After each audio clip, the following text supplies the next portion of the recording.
Утрински стихови од Библијата. 28 јули. Свето е и страшно неговото име. Тој му испрати спасение на својот народ. Го постави својот завет за секогаш. Свето е и страшно неговото име. Псалам 111, 9. И во јавно и во приватно богослужение.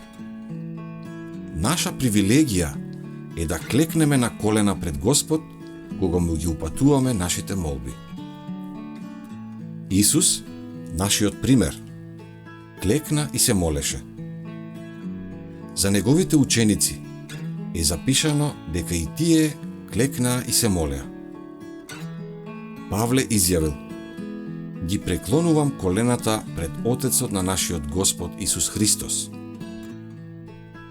Исповедајќи ги пред Бога гревовите на Израел, Ездра клекнал.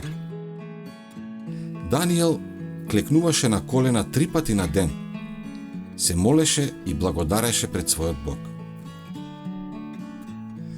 Вистинското почитување кон Бога е инспирирано од свеста за неговата бесконечна величина и сваќањето за неговото присуство.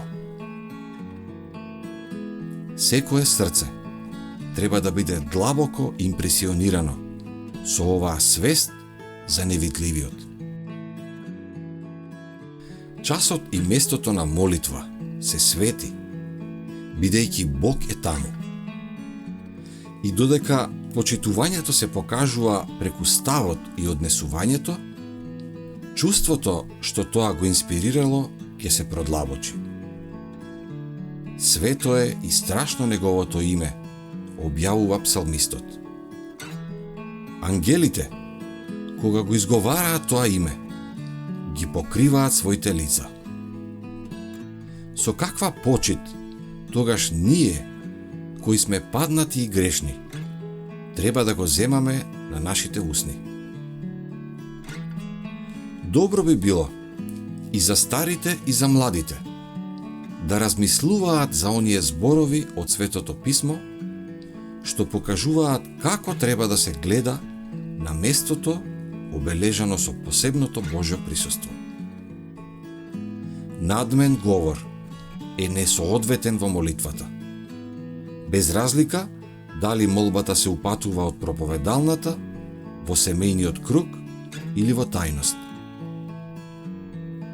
Особено е важно оној што упатува јавна молитва да користи едноставен јазик за другите да можат да разберат што се кажува и да се соединат во молитвата.